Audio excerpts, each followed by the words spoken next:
Hello and welcome to On Point. I'm Tammy Benitez. Student safety has always been a priority in American schools, but in recent years, many students have been facing a rise in trauma and violence in their schools and neighborhoods. There have been more than 180 school shootings in the U.S. in the past 10 years, with more than 356 people killed or hurt. A study done by CNN shows suburban schools experience shootings during school hours, resulting in more casualties. Shootings at urban schools often happen after school hours. Some CSUN students also feel the need to be prepared for a shooting. I do believe there should be a bit more resources. You guys do have the security system that I see a lot on the campus that you push a button in case you have an emergency. I think there should be a little bit more. Maybe like a couple more guards around the campus just to make people feel safer in case of anything. Seminars. I think that seminars are the best option for all students or faculty, students, whatnot. On Point's Jenny Almanza has more. Thank you, Tammy. Today we have with us Scott Coleman, Vice President of Safe Kids, Inc., and Dr. Loretta Whitson, Executive Director of California Association of School Counselors. Let's start by talking about mass shooting. This is for both of you. What can be done to keep schools safe? So let's start with you, Scott. Sure. So there's a lot of things that can be done to keep schools safe. I talk about the three pillars of school safety, three really important strategies and ecosystems, I guess you could call it, that schools need to implement. Number one, schools do need physical security measures. They need, basic systems of security, restricting access through fencing. Schools in some cases do need cameras. Schools do need SROs and security personnel in a lot of cases. So those things are important, but we don't want to go too far overboard and have this knee-jerk reaction where we're having, see-through backpacks and metal detectors and really aggressive physical security measures that make schools feel like a jail. That's not what we want to do, but we do want to have common sense safety measures at our schools as far as physical security. The next pillar of those three pillars of safety that I talk about is having a healthy school culture. And that's where school counselors come in, and it's so important and so critical to have a healthy school culture or climate where students and staff members and everybody involved in a school or an organization is feeling included, appreciated, respected, where you have a nurturing relationship of mentoring between teachers and students. That's the relationship that we want to have, almost like a school family, where people know what's going on in each other's lives. If there's an estranged spouse that's potentially threatened a staff member or a parent of a spouse, things like that, any potential dangers that could come up, we want to have that. And then finally, I want to conclude with knowledge-based training. And that's what we work in at Safe Kids, Inc. And you've heard a lot about this on the news with active shooter drills and so on and so forth. There is a way to teach students what to do in a situation, in any type of violent situation, but we have to approach it through common sense measures. We have to make sure that it's age appropriate, but we do need to provide students and teachers and all staff members with strategies to use in a violent situation in case something slips through the physical security or something happens to slip through the culture, or it happens to be a bad day and somebody decides to target a school. Dr. Whitson, is there something would you like to add to that? I would, and I think so vital is the school climate, as you mentioned, but it goes way deep into what do we do with students prior to any kind of incident happening. And so do we know every student's name, their face, their story? Do we have support staff like school counselors available to help teachers in identifying students with prevailing issues adequately in California? And I would say we don't have that, and that's extremely important. Thank you so much. This question goes to both as well. How can we best prepare school children to prepare them for crisis situations? We'll start with you, Scott.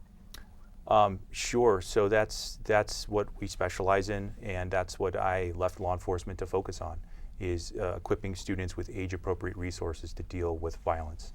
And the way that we specialize in doing that is by providing age-appropriate narratives to students, engaging teachers in the conversation through curriculum and conversation in a safe environment, by engaging parents in the conversation, and just giving them age-appropriate ways to deal with it and feel empowered. That's the big thing, is we want students to understand that violence is really statistically unlikely to find a student, especially at school. School is a really safe place to be still, despite what we hear on the news. But we want them to feel like they have tools and strategies to use to stay safe, just like they would in a fire. Dr. Whitson? Right, and I think in dealing with the Saugus shooting recently, I was speaking with the assistant superintendent, and one of the things that is extremely important is how we help students who already have triggers. How do we work with students that already have issues at home, issues in the neighborhood, other kinds of trauma issues that we can identify early and help and support them, because an incident that happens in a school can affect the entire community and disable them in regards to other things that they've experienced in their lives. 1 out of every 5 children has anxiety, trauma, mental health issues in our schools today. So that's so many of them that are suffering, and we need to do something about that pretty early on in identifying and supporting our teachers. So if the teachers don't know what to look for, or don't have support, then how do we reach children effectively? Okay, this question is also for you. What role do school counselors play in effort to stop violence in school before it happens? Well, it's identifying early. It's developing relationships. Right now, our ratios are extremely high. It averages 622 students for every school counselor. So it's very difficult to really develop relationships with every student. The recommended average is 250 to 1. So we're nearly 3 times more than what the rest of the states are doing. So we need to have more school counselors who are working with kids and are working with the teachers, working with the parents in order to help them prior to things developing early. So, and starting as young as elementary school, because I used to be an elementary counselor, and that was so critical. And I was able to identify so many issues having to do with kids at a very young age, so it didn't manifest into problems in older ages. Right. This question is also for you. What role do counselors play in the aftermath in a violent event? Yeah. So that's a good question, too. Very good question. And they're always the first responders. So they're the ones that are going to look at all the whole issue. So they're trained in critical incidents response and trauma-informed care, mental health. So they're going to look at the whole community at large and what they can do to support them. So for an example, in the Saugus situation where we had children returning to school this last Monday, what happened is that the counselors were actually counseling the students the last couple of weeks. They were working in all the schools, even though only one school had the violence. It still affected the entire community. So they sit with students, they sit in small groups, they go into the classroom, they work with students to get over, let me back up on that word. Not to really get over, but to mitigate this escalating into an emotional, high charged area for kids. So they will work to try to mitigate, make sense out of it, help them express themselves in ways that they feel listened to, they feel valued, and to try to reduce the fear and the anxiety so they can return to learning, which is also very difficult, because it's very difficult for us, our brains, to learn when we are traumatized. So it takes a long time for this to return to normal. And when I talked to the assistant superintendent from the school district, we were talking about support and help from now until the end of the school year. That's how long it may be. It may even take longer to really help the children recover to some sense of normality. And I say that very loosely because normality is relative. They will never be quite the same because of what they've experienced. Dr. Whitson, this is for you. Do you believe there's adequate counseling resources in schools? No, not at all. And I was having a conversation with our state superintendent, Tony Thurman, and he asked that question too. and he asked how much it would cost to bring us to a reasonable ratio. And I told him about $2 billion for the state of California to really get us to where we need to be. So we need to do better in California. There are some states that have a kindergarten counselor, a first grade counselor, a second grade. They follow them, get to know them, and work. There's states that do that. For us, it's large caseloads. It used to be, we've actually increased the number of school counselors by 30% in the last 5 years. So we've done better, to be honest, but not enough because we had so far to go. We were the last as far as all the states in regards to ratios for many, many years. Thank you so much. So this question goes to Mr. Coleman. Why do you think there are more mass shootings occurring now? Statistically, there's not that many more happening. They have increased, and I have a feeling, again, research on this topic is really sort of slim at this point, and that's one of the issues. A lot of it has to do with students not feeling well, and we're seeing a lot more, not just with students, but with people outside of that. We're seeing mental health rates, especially among adolescents. The suicide rate has skyrocketed for adolescents, and there's a lot to be said, a lot of research to be done that could link that to social media use and cell phones and things like that. But overall, I think it's a social and cultural issue. That there are a lot of contributing factors that I'm not necessarily qualified to say that X, Y, and Z are causing it because there's so many different contributing factors. Can you describe the HERO program that's created by your organization? Sure. So my background was in law enforcement. I was on our active shooter response team and a hostage negotiator, and another member of my team and I were providing training to teachers outside of that specialty, and we got feedback from some teachers that this is great information. We're feeling like we can be safer in schools if something like this were to happen, but how do I teach my third grade students? And that stumped us because we're not experts in education, we're experts in law enforcement and safety. So we approached educators and psychologists and said, hey, is there a way to teach students these types of skills in a way that's age appropriate, that's not going to traumatize students, that's not going to engender paranoia, but rather increase feelings of empowerment among the students. So we created a program called HERO. HERO is an acronym for Hide, Escape, Run, Overcome. That was a mnemonic device we created built on the concept of run, hide, fight, which is a best practice strategy recommended by the federal government in response to active shooter incidents.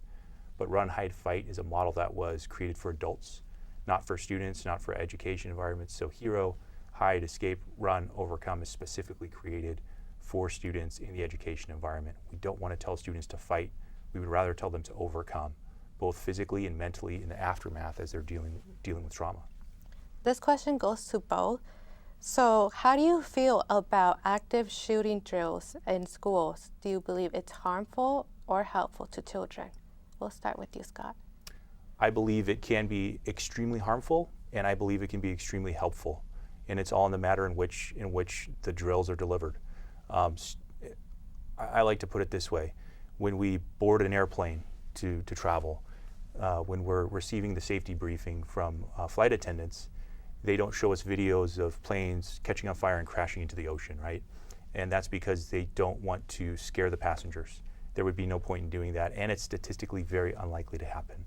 So for us, the same with active shooter drills. We do not need to be engaging in hyper-realistic drills with students. We can traumatize them if we do that sort of thing, and there are ways to do it in an age-appropriate way, and that's what we focus on doing, because we know in these incidents, we saw some of it in Saugus, and we actually had a school shooting occur at one of our pilot schools, and we saw a difference in the behavior of students. There's a lot of research done that indicates that people and children can learn behavioral scripts and perform those behavioral scripts under duress in an emergency, and that's what we need to teach students appropriately. Dr. Whitson, would you mind elaborating? Sure. I agree with Mr. Coleman fully. What I would add is it's a necessity to have drills. I think that need to do it correctly in a way that's age appropriate. But we must in this day and age, just like we have to have fire drills, earthquake drills. They're important and they become routine for students in the midst of a crisis. So you want them to be educated and we want them to know what to do. Okay, Dr. Wilson, this is for you. What is the correlation between mental health and mass shooting? I can't imagine a perpetrator, someone of a mass shooting, not having mental health issues. But on the other hand, mental health issues doesn't connect to them being shooters. You know, what's a connection is that usually a shooter is suicidal also. And what we know is that suicide and homicide are really so connected. It's very hard for anyone to distinguish between the two of them. So, Thank you so much. Mr. Coleman, is there a specific profile that fits a school shooter? It depends on how you define profile. So there's no psychological profile of an active shooter. They're all over the map, age, demographic-wise. The majority have been males, and there are behavioral traits though that they've all exhibited, and these are traits that law enforcement and school counselors and psychologists work through together and what's called a threat assessment. And we've known for a long time what those behavioral traits are. The problem is how good of a job are we doing educating your average educator, teachers, and your average students on what to look out for in their peers, and then how to move past reporting barriers and make sure that those red flags actually get reported, because that's how we can save lives, and making sure that it doesn't fall through the cracks of bureaucracy and law enforcement. The shooting in Parkland, there were hundreds of warning signs, very classic warning signs that this young man was going to be, that this was going to turn out tragically, and they fell through the cracks, and that's what we really want to avoid. Thank you. This question goes to both. Besides mass shooting, many schools are in high crime area, economically challenged neighborhood. Do we do enough to help those kids? Do they get the same resources? We'll start with you, Scott. Yeah, I don't think they get the same resources. Not that I don't think, I know that they don't get the same resources. And you're right, they are these students in socioeconomically challenged areas are facing violence at a very high rate. And these kids are growing up knowing the sounds of gunshots, and they know people who have been hurt and killed in gang shootings and things like that. And some of them have experienced abuse themselves, and some of them are actually being pushed into gangs by the parents. So this is what these students are experiencing. I don't believe that these students are getting the resources they need, and that's unacceptable. our governor now really cares about mental health and knows it's a priority issue. So does our state superintendent, Tony Thurman, who used to be a social worker. We cannot have better leadership in regards to mental health. I think what we're dealing with is a real lack of resources in regards to mental health across the board. And it manifests mostly in our neighborhoods where there's high poverty and other violent type of things in the neighborhood. So we can do better. I think we all know that. As someone who watches the politics of California a lot and involved in the politics of California, there was, I can't even tell you how many, at least 30 bills on mental health that went through the state legislature this last year. I would expect that this coming year it's going to be the same. We're looking, a lot of us are looking for solutions on what we can do to bring more resources to our kids in these areas, and we need to do better. Thank you. Dr. Whitson, what role does bullying play in school violence? Oh, big. So, big role. And it's, I mean, any kind of harassment, social media types of bullying that's happening these days. It's so easy for someone, a young person, to text or do something on their phone that bullies or degrades another person, and it's happening so frequently that it's really really taking this generation by storm, and we need to do more because it always connects back to, not only just the victims, but those, but also the perpetrator. Usually we know that they've been bullied to some extent, or they've been ostracized from the school community. And it's a factor that we need to work with. Okay, thank you. So this question is for both as well. So school shooters are mainly male. Why? So we'll start with you, Scott. Well, I'm not a scientist, but I would venture to guess that testosterone probably has something to do with it. Dr. Whitson? That's a difficult question. We need to have a physician maybe, but but I do think that there's, in anything I say on this, it's like you see the males with more violent videos. In general, I don't think we have females. At least I read a research article that mostly males spend time on those violent videos, so they're maybe exposed to that type of thing. I think there might be it's so rare. So for a child that would become a perpetrator, that would be a part of the mass shooting, there's a lot that has gone on to say to them that they can outwardly hurt someone else. So we know with females, they're mostly internally, and it's much more subtle.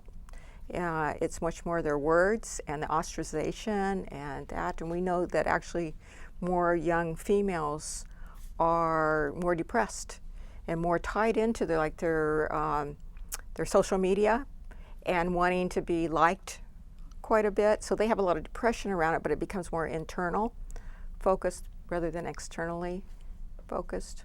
Thank you so much. Okay, this question is for both as well. How can we stop academic? Is strict gun control an answer, better mental health care, or more armed securities in school? We'll start with you, Scott. I would say it's a combination of all three. I think the solution to this problem is a holistic solution, and it's going to take better mental health resources. It's going to take an effort on all of our behalfs in families, parenting skills. Gun control is a part of it. As we saw in the Saga shooting, that gun used was a ghost gun, and a ghost gun is basically a gun gun parts that are purchased online, and you can very easily and legally purchase these parts and use tools in your mom or dad's garage and create a functioning firearm.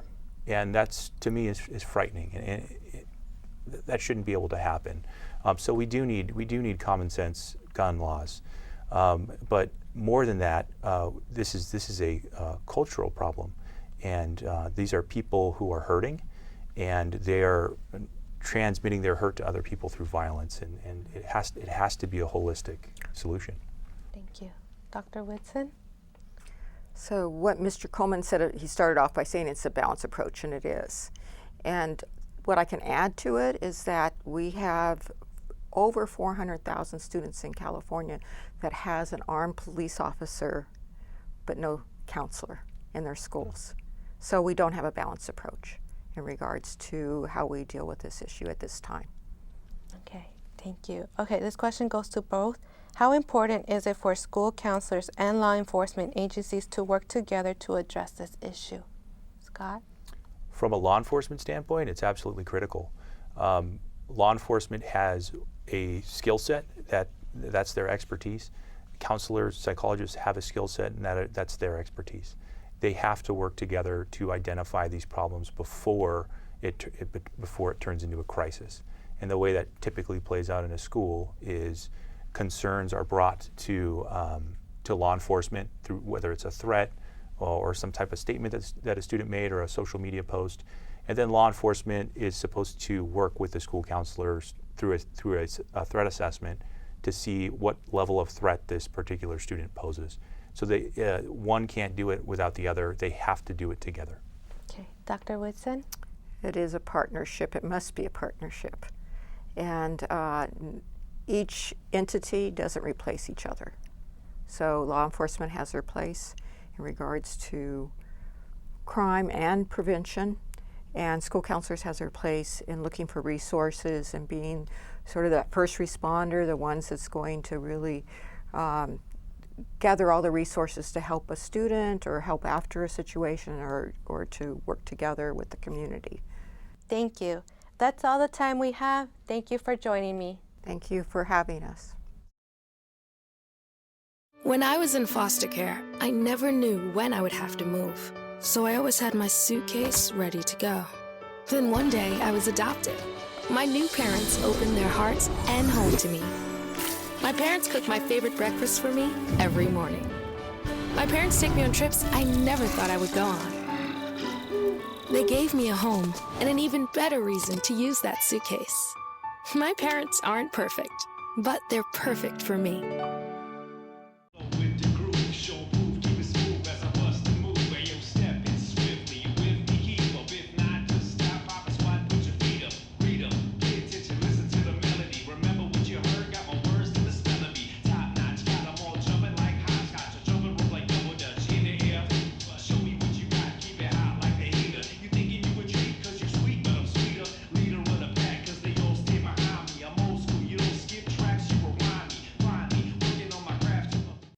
There are 16 million children struggling with hunger in America.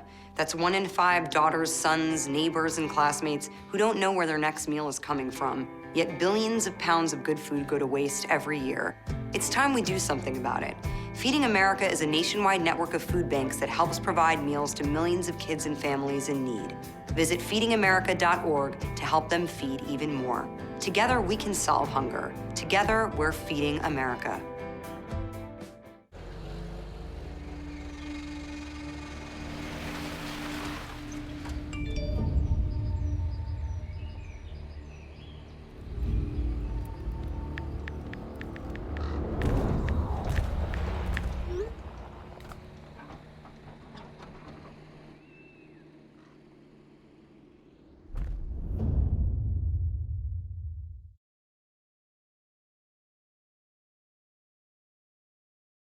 Pool party at Jesse's. Can you drive? I'm toasted.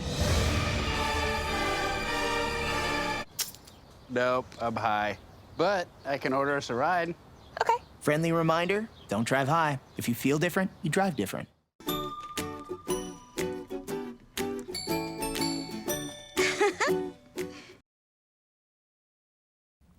Thank you for watching On Point. You can follow us on social media at CSUN On Point.